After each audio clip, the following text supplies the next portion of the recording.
बिस्मिल्लाहिर्रहमानिर्रहीम नाज़रीन, प्रोग्राम तबादला ख्याल। और आज हम एक ऐसी शख्सियत के साथ मौजूद हैं जिन्होंने मट्टी में भी हाथ डाला वो सोना बन गई, जहाँ इन्होंने कदम रखा कामयाबी ने इनके कदम चूमे। आज हमारे साथ मौजूद हैं वज़ीर आज़म आज़ाद कश्मीर, और इनसे हम बात करेंगे कि आज़ाद कश्मीर में तामीर और तरक्की की एक नई मिसाल जो है वो कायम होने जा रही है।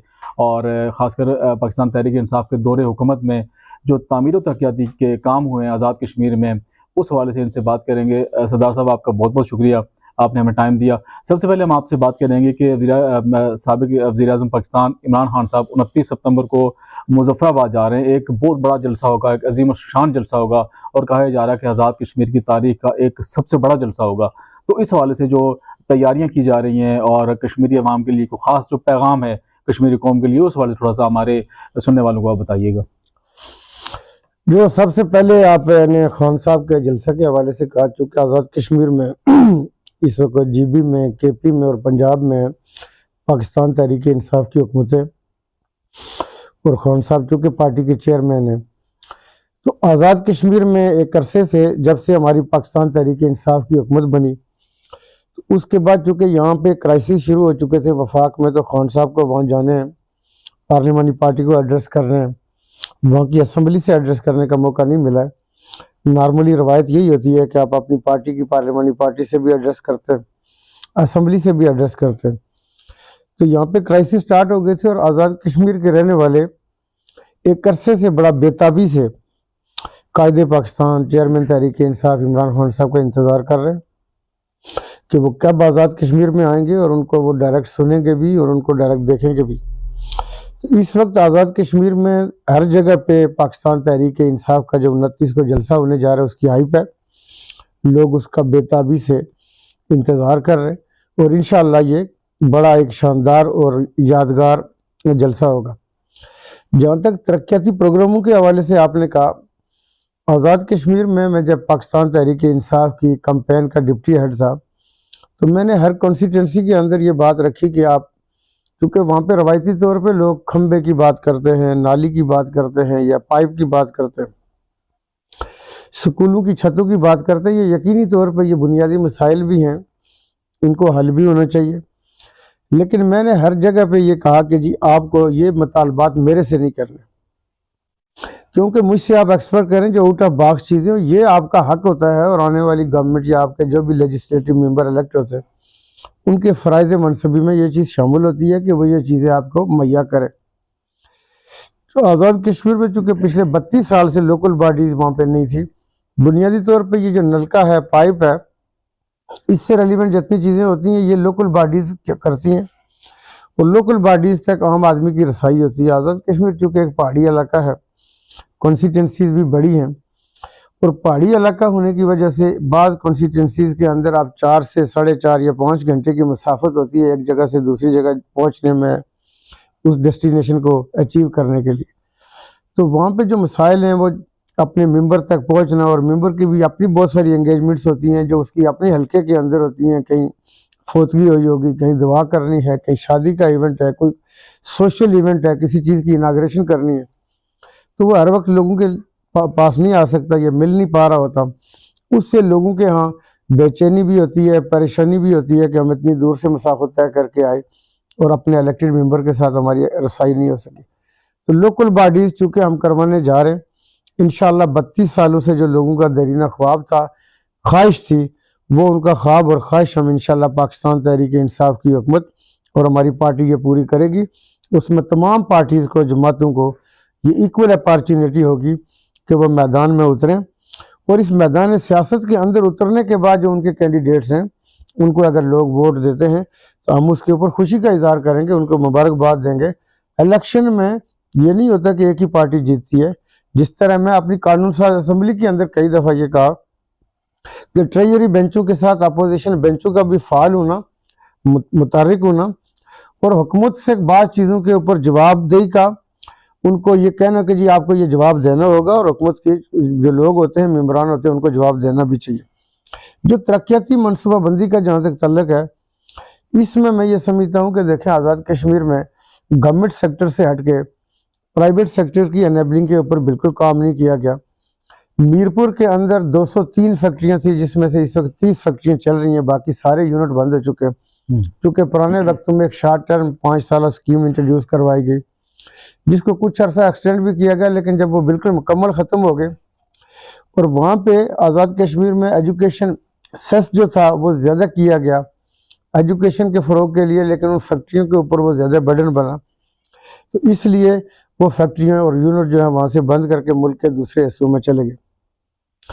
तो इसी तरह भिम्बर में कोई 82-85 फैक्ट्रियाँ थी, उसमें कोई छोटे बड़े दरमियानी दर्जे के जो यूनिट हैं वो इस वक्त 15 के करीब चल रहे हैं, बाकी सारे के सारे बंद हो चुके। हमने अपनी पार्लिमानी पार्टी से ये मैंडेट लिया है और हमारे जो वज़ीर ख़जाना है अब्दुल माजिद खान, उनकी सरबराही में हमने कमेटी बनाई है कि आज़ाद कश्मीर में एक ड्रास्टिक लेवल पे हम टैक्सेशन के अंदर छूट देने जा रहे हैं। उसमें डायरेक्ट टैक्सेस भी शामिल होंगे, इनकम टैक्स भी होगा और सेल टैक्स भी होगा।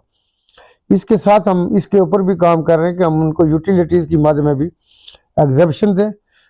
भिम्बर में और मीरपुर में इस वक्त चूँकि हमारी मोटरवे भी बनने जा रही है, वहाँ पे हमारी ड्राई पोर्ट भी बनने जा रही है, उसका किक ऑफ हो चुका है ड्राई पोर्ट का, और उसके साथ हम कोशिश करेंगे कि रेलवे का स्टेशन भी, क्योंकि वहाँ से ज़्यादा दूर नहीं है, कि रेलवे स्टेशन भी वहाँ तक आ सके, जिसको जो इंपोर्ट और एक्सपोर्ट में बुनियादी किरदार अदा करता है। इसके साथ जो हमारे दूसरे डिस्ट्रिक्ट्स हैं, कुछ जगहों पे हमारी इंडस्ट्रियल स्टेट्स छोटी मौजूद हैं, मुजफ्फराबाद हो गया, रावलाकोट हो गया, कोटली है, तो उन जगहों के ऊपर हम जो इस वक्त आपकी काटेज इंडस्ट्री वेंडिंग के हवाले से या छोटे जो यूनिट्स होते हैं मुख्तलिफ तरह के, वो वहाँ पे बड़े आसानी के साथ लग सकते हैं और उसकी कंज्यूमर मार्केट वहाँ पे लोकली मौजूद है। इस वक्त तक वहाँ पे ये पोजीशन है कि चिप्स का पैकेट भी बनाने का कोई रवाज नहीं है, एक बिस्किट का डब्बा बनाने का रवाज नहीं है। टोटली मैं ये समझता हूँ कि लोग फॉरेन के ऊपर डिपेंड कर रहे हैं।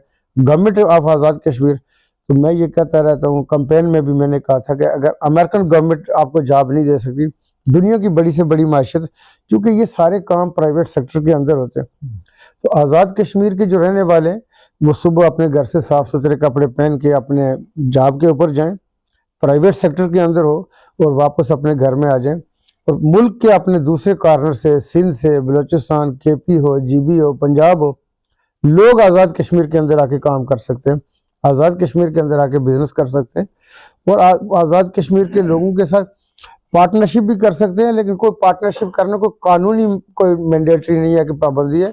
मैं वैसे बात कर रहा हूँ कि आज़ाद कश्मीर के भी कई लोगों के पास बड़े पैसे हैं, स्किल भी मौजूद होगी। आज़ाद कश्मीर में इस वक्त हुनरमंदी की थोड़ी सी कमी है, जिसको हम इंशाल्लाह पंजाब में और जो हमारे पुराने गदून या इस तरह के जो इंडस्ट्रियल स्टेट्स हैं, उसमें हम अपने लोगों को ट्रेनिंग का प्रोग्राम भी शुरू करने जा रहे हैं, और ये इंडस्ट्री को फ़रोग देंगे जो आपकी डायरेक्ट, अगरचे हम टैक्सेशन को नीचे ला रहे हैं, लेकिन चूँकि मैं समझता हूँ कि इंडस्ट्रियल रेवोल्यूशन होने जा रहा है, इससे गवर्नमेंट को कोई नुकसान नहीं होगा, लेकिन ये एक शोबा है। इसके साथ हमारे पास टूरिज़्म है, हमारे पास फिशरीज़ के हवाले से वहाँ काम करने के हवाले से बहुत मौके मौजूद हैं, अपॉर्चुनिटीज़ ट्रेमेंडस हैं, लाइफ स्टॉक के अंदर बहुत पोटेंशियल मौजूद है। इसके साथ हमारा ये ख्याल है कि मैकेनाइज फार्मिंग जो है, ऑर्गेनिक, क्योंकि इस वक्त जो ऑर्गेनिक मशरूम है, ये सिर्फ आप ये देखें कि चित्राल, स्वात या आज़ाद कश्मीर में पाई जाती है, और वहाँ से तकरीबन ये इतनी आती है कि इस्लामाबाद में हमारे कोलीग इसकी एक्सपोर्ट का काम करते हैं, वो जापान, फ्रांस, 2 जगहों के ऊपर एक्सपोर्ट करते हैं, तकरीबन 80,000 टन। तो इस तरह की बेशुमार दूसरी जो है हमारे पास आज़ाद कश्मीर में मेडिसिन प्लांट्स भी हैं जो खुद ग्रो हैं और ऑर्गेनिक वहाँ पे वो ग्रो करते हैं। तो इससे हट के भी वहाँ पे कुछ ऐसे हमने देखा है कि लोगों के पास ऐसे मौके मौजूद होंगे कि टूरिज़्म के हवाले से वो अपने चैन भी एस्टेब्लिश कर सकते हैं।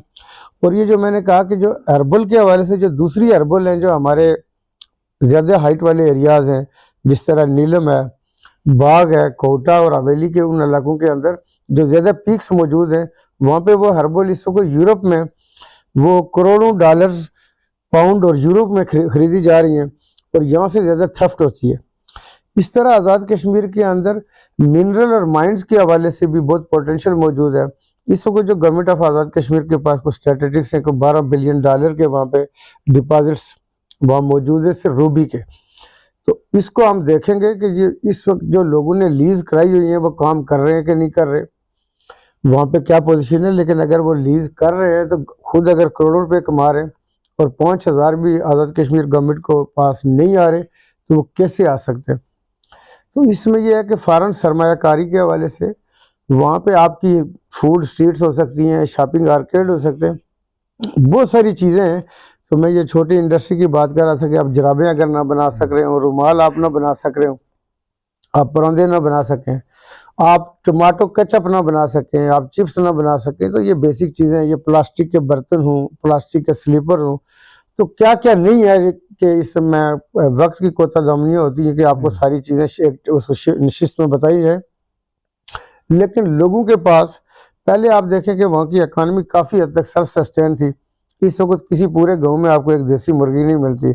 मैं ये समझता हूँ कि लाइफ स्टॉक के हवाले से उसमें भी गवर्नमेंट आगे बढ़ेगी, इनकरेज करेगी, लोगों को एनिमल्स फ्री भी देंगे, कर्जा जात भी दिए जा सकते हैं, और हम कोशिश करेंगे कि वहाँ की इकानमी, और स्पेशली मैं ये समझता हूँ कि ज़ाफ़रान के हवाले से आप ये देखें कि जहाँ पे आपके पास ज़ाफ़रान का पोटेंशियल मौजूद है, वहाँ पे आप मकई लगाए जा रहे हैं। तो उसमें जो है ना, ये जिस तरह हमारे पास जहाँ पे काटन का था, वहाँ पे हम इसी का मेज़े की तरफ आगे कि हमने मेज़े ग्रो करना। ये आज़ाद कश्मीर का जो बारानी इलाका है, इसके अंदर पैदा होने वाली जो फसलें हैं, उनका टेस्ट कंपैरेटिवली जो दूसरी जो फसलें होती है उससे बहुत ज़्यादा अच्छा होता है। मैं एक ज़ाफ़रान की बात कर रहा हूँ।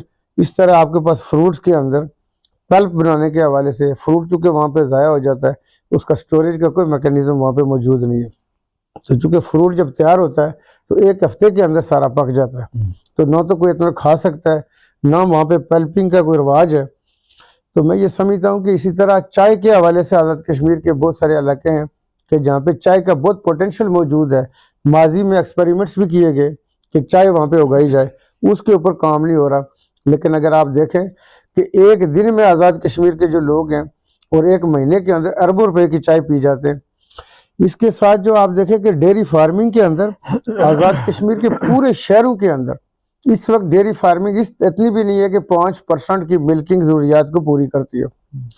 वो सारे के सारा टेट्रा पैक के अंदर जो मिल्क है उसको यूज़ करते हैं, और किसी जगह पे वो कहते हैं जी वाइटनर है, मिल्क है ही नहीं, पाउडर है, फलाना है। तो वो उसके फ़लसफ़े में जाने के बजाय फ्रेश दूध, ताज़ा दूध, और मतलब हाइजीनिकली बेटर फॉर हेल्थ, मैं समझता हूँ कि उनको अगर डेयरी फार्मिंग के ऊपर जाएंगे तो इससे हट के बहुत सारी ऐसे एरियाज़ हैं कि जिसके अंदर काम हो सकता है, और इंशाल्लाह होगा।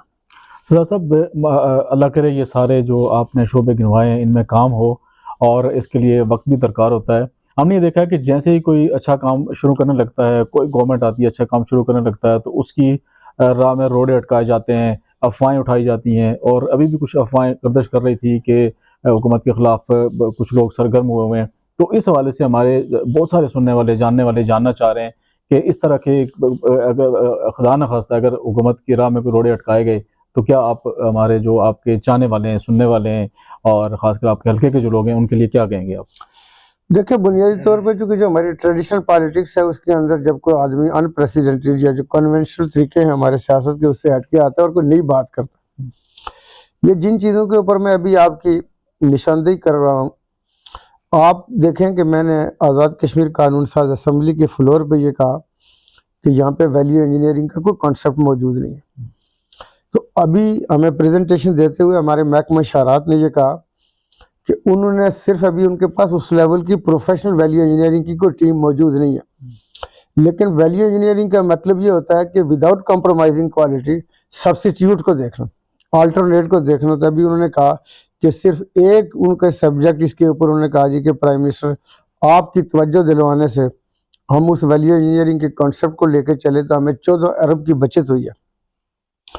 अब जो हवाई बयानात दिए जाते हैं और उसमें आसमान से तारे तोड़े जाते हैं, ये एक ऐसी रियलिटी है कि आपका महकमा इशारात भी वहाँ पे मौजूद है, उसके कहने वाले भी मौजूद हैं। उन्होंने कहा जी ये आपने तवज्जो दिलाई।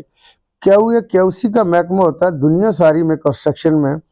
आज़ाद कश्मीर के अंदर बजट जो है हमारा 12-13 अरब सिर्फ इशारात का होता है, और कोई 2.5-3 अरब हमारा हाउसिंग मिनिस्ट्री और फिजिकल प्लानिंग का होता है। तो 16-17 अरब जो है 25 से 28 बिलियन की एडीबी के ऊपर आपके ये बुनियादी महकमे नहीं है। मैंने जब वहाँ तवज्जो कराई, वो यहाँ पे आए, उन्होंने कहा जी एनएचए के पास तो स्टेट ऑफ द आर्ट ये महकमे मौजूद हैं, पंजाब गवर्नमेंट के पास भी बड़े अच्छे तकड़े ये महकमे मौजूद हैं, लेकिन आज़ाद कश्मीर में 75 सालों में इस तरफ किसी का जहन ही नहीं गया। तो मैंने कहा कि आज़ाद कश्मीर की जो मेस्ट यूनिवर्सिटी है मीरपुर के अंदर इंजीनियरिंग करा रही है, उसको यहाँ पे सब्जेक्ट भी इसके पढ़ाए जाएँ, इसकी स्पेशलिटी तैयार की जाए। लेकिन इस वक्त जो ये हमारे महकमे डिज़ाइन डायरेक्टरेट के पैरेलल ये महकमे कायम किए जाएंगे, तो अगर आप ये देखें कि एक तवज्जो दिलाने से अगर 14 बिलियन की बचत हो रही है, आपकी क्वालिटी के हवाले से ये चीज़ें कितना सिग्निफिकेंट मैं समझता हूँ कि चीज़ें कर सकती हैं। सिर्फ यही नहीं, बेशुमार चीज़ें SDMA की हमारी परसों प्रेजेंटेशन थी, वो चूँकि इस एक नशिस्त में नहीं कि कितने महकमों में कितना पोटेंशियल मौजूद है, कितना काम हो सकता है। लेकिन इस वक्त हमारे शहरों के अंदर तमाम बरसाती नाले चौक हो चुके हैं, उनके ऊपर प्लाजे बन चुके हैं, उनके ऊपर घर बन चुके हैं, उनको कोई पूछने वाला नहीं था, ना आज पूछने वाला है। आप ये देखें कि जब वहाँ पे क्लाउड ब्रस्ट होते हैं और उसमें ये है कि जब ये क्लाउड ब्रस्ट और हैवी रेन्स होती हैं और जब अनयूजुअल रेन्स होती हैं तो ये सारी इंसानी जानें ज़ाया होती हैं। इसका हम मतलब है कि खुद ही इसके मतलब है कि जिम्मेदार हैं, हम इसका जिम्मेदार किसको ठहराएंगे। तो ये वो चीज़ें हैं कि जिसके ऊपर तवज्जो आज तक दी नहीं गई। जिन लोगों को मुखालफत का शौक़ है वो ज़ाहिर सियासत के अंदर मुखालफत भी होती है, हमायत भी होती है, वो अपने तय कोशिशें करते रहते हैं। लेकिन एक मेरे हवाले से थोड़ा सा अनयूजुअल ये है जो उनको कि ये गैर रवायती आदमी है, ये सरकार से कुछ ले नहीं रहा है और ये वो आइडियाज़ की बात कर रहा है कि ये हमने पहले क्यों नहीं किए या ये कोई स्पेस बना गया। तो ये थोड़ी बहुत सियासत के अंदर इस तरह की रवायात होती हैं। लेकिन ये है कि देखें सियासत जो है वो अपनी कमिटमेंट के साथ, अपनी जद्दोजहद के साथ करते हैं। मुझे उनके इन बयानात से न तो कोई खौफ है, न मुझे ये चीज़ें परेशान करती हैं। हमें जितना मौका मिलेगा हम पब्लिक के लिए कंट्रीब्यूट करेंगे। सियासत कोई एक दिन का खेल नहीं होता। लेकिन मैं इस वक्त तक नहीं समझता कि अपोजिशन के पास ये मैंडेट है कि वो आए आर्स ट्रेडिंग करे। इस दौर में आर्स ट्रेडिंग करने देता है कोई? मैं ये समझता हूँ कि उसमें आपका मीडिया का रोल बड़ा है कि हमारी 32-33 सीटों की जमात जो सिंगल लार्जेस्ट मेजॉरिटी पार्टी है उसके मैंडेट को चुराया जाएगा, फॉरवर्ड ब्लॉक बनाया जाएगा, ये किया जाएगा। इस किस्म की अगर दंगा मुश्ती करने की कोशिश की गई तो हर पार्टी को, पॉलिटिकल पार्टी को राइट होता है कि वो अपने जमहूरी सियासी तरीके के साथ वो जद्दोजहद करे और वो हमारी पार्टी का भी राइट है कि हम इस तरह ना अपना मैंडेट चोरने देंगे, ना किसी के अंदर इतनी जरूरत है कि वो दिन दिहाड़े इतना बड़ा डाका आके मारे। जो उनकी क्रेडिबिलिटी भी सबके सामने है, उनकी पोजीशनें भी सबके सामने है और हमारी क्रेडिबिलिटी भी सबके सामने है। इसलिए मैं नहीं समझता कि उनके पास कोई ऐसा है। और दूसरा मैं आपको बताऊं कि पाकिस्तान तहरीक इंसाफ के जितने मेंबरान असम्बली हैं ये सारे के सारे खान के सिपाही और PTI के नजरियाती लोग हैं। आज तक बहुत सारे हमने इलेक्शन किए, वुमेन्स के थे, प्रेसिडेंट के थे, स्पीकर के थे, 2 दफा प्राइम मिनिस्टर। एक सिंगल वोट आज तक आपने देखा कि हमारा ज़ाया नहीं हुआ, कोई बीमार नहीं हुआ, किसी को कोरोना नहीं हुआ। वो मतलब हुज्जतें 100 हो सकती हैं, सारे के सारे कमिटेड रहे। इस हवाले से मैं ये समझता हूँ कि कोई ऐसा खतरा नहीं है। ये चूँकि इस वक्त बलदियाती इलेक्शन होने जा रहे हैं उससे राय फरार हासिल करना चाहते हैं, जो हमें कराने ही कराने हैं और इंशाल्लाह इलेक्शन होंगे। अच्छा, एक ये भी कुछ अफवाहें हैं कि हो सकता है कि बलदियाती इलेक्शन जो है वो टाइम पे ना हो सकता है टाइम से आगे चले जाएं, तो इस हवाले से आप क्या कहेंगे? कि देखिए, हमें तो जो सुप्रीम कोर्ट ने उसका टाइम मुतय्यन किया हुआ है, गवर्नमेंट ऑफ आज़ाद कश्मीर इसके ऊपर मुकम्मल कमिटेड है और इलेक्शन कमिश्नर के साथ भी और इलेक्शन कमीशन के जो मेंबरान हैं उनके साथ भी फुल्ली वो कमिटेड और डे टू डे वर्किंग कर रहे हैं। इंशाल्लाह हमारी पूरी कोशिश है कि वो अपने टाइम के ऊपर हों। वहाँ अगर अपोजिशन उठ के सुप्रीम कोर्ट में जाती है और सुप्रीम कोर्ट अगर उनको कोई फ्लेक्सिबिलिटी कुछ दिनों की दे दे कि 15 दिन की, महीने की, तो वो सुप्रीम कोर्ट का इख्तियार होता है। लेकिन एजे की गवर्नमेंट जो है वो सुप्रीम कोर्ट में इस वक्त जो उन्हें टाइम पहले से हमें दिया हुआ है उसके ऊपर हम फुल्ली तैयार हैं और हम उसकी इंशाल्लाह इलेक्शन करवाएंगे। वीरान कश्मीर सरदार तनवीर इलियास साहब, आपका बहुत बहुत शुक्रिया, आपने हमें टाइम दिया और हमारी ये दुआ है कि आपको पूरा टाइम मिले और हुकूमत अपनी मुद्दत पूरी करे। आपके जो ख्यालात हैं, जो नज़रियात हैं, अल्लाह करे वो आज़ाद कश्मीर में उनकी इम्प्लीमेंटेशन हो और लोगों को रोज़गार के मौके हों और वाकई आज़ाद कश्मीर में एक चेंज आए। जो लोग काफ़ी अरसे से चाह रहे थे कि आज़ाद कश्मीर में एक चेंज होना चाहिए और वो आपकी नज़र में, आपकी सूरत में लोगों को नज़र आ रहा है। और हमारी यही दुआ, यही ख्वाहिश है कि आपको हुकूमत का पूरा टाइम मिले, हुकूमत अपनी मुद्दत पूरी करे। इंशाल्लाह मज़ीद जो हुकूमत के तरक्याती प्रोग्राम होंगे, हुकूमत के जो डेवलपमेंट के हवाले से जो प्रोग्राम होंगे, उस हवाले से आपसे गाय हमारा ये गुफ्तगू का सिलसिला जारी रहेगा। आपका बहुत बहुत शुक्रिया, आपने टाइम दिया, बहुत शुक्रिया।